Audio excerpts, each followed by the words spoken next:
आज के समय में लोग भविष्य के लिए पैसा बचाने या जोड़ने के लिए निवेश पर जोर देते हैं, लेकिन कई बार पैसा डूबने का खतरा रहता है। ऐसे में हमारे सामने दो विकल्प होते हैं। एक होता है फिक्स्ड डिपॉजिट यानी एफडी और दूसरा होता है रेकरिंग डिपॉजिट यानी आरडी। इन दोनों में वो लोग ज़्यादा इन्वेस्ट करते हैं जो कि जोखिम लेना नहीं चाहते। इन दोनों में ही पैसा डूबने का खतरा ज़्यादा रहता है।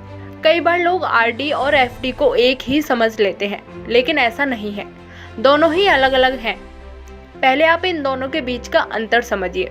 रेकरिंग डिपॉजिट एक डेट इंस्ट्रूमेंट है और यह निवेशकों को उनकी पूंजी की सुरक्षा की गारंटी देता है।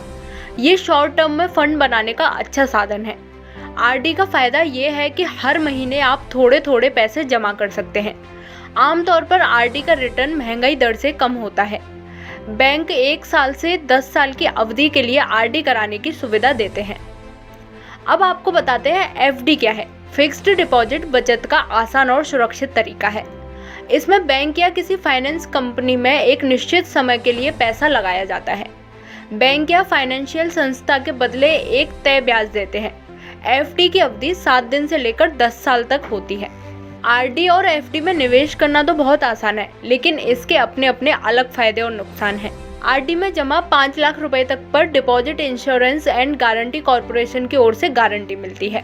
अगर किसी कारण से पैसा डूब जाता है तो 5 लाख रुपए तक की राशि निवेशक को हर हाल में वापस मिलेगी। आपका इरादा लॉन्ग टर्म इन्वेस्टमेंट का है तो इसमें निवेश फायदेमंद नहीं है, क्योंकि आमतौर पर इसमें जो रिटर्न मिलता है वो कम होता है और महंगाई को मात नहीं दे सकता। आरडी में किए गए निवेश पर टैक्स छूट भी नहीं मिलती। इससे मिले ब्याज पर टैक्स चुकाना होता है। इसलिए अगर आप किसी ऐसी जगह निवेश करना चाहते हैं तो फिर आरडी में निवेश आपके लिए फायदेमंद नहीं है। अब जानते हैं कि एफडी के फायदे क्या हैं। एफडी 2 तरह की होती है, क्यूमुलेटिव ब्याज और नॉन क्यूमुलेटिव ब्याज। क्यूमुलेटिव ब्याज वाली एफडी में आपको मैच्योरिटी पर प्रिंसिपल और कंपाउंडेड ब्याज मिलता है।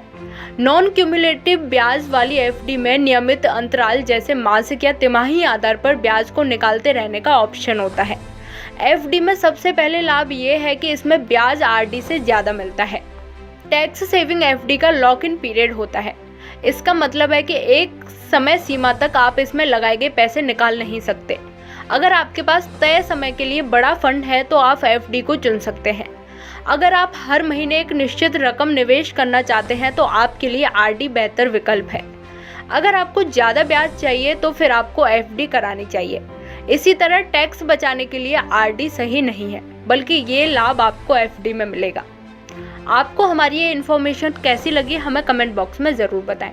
देश और दुनिया की तमाम खबरों के लिए देखते रहिए जनहित टाइम्स।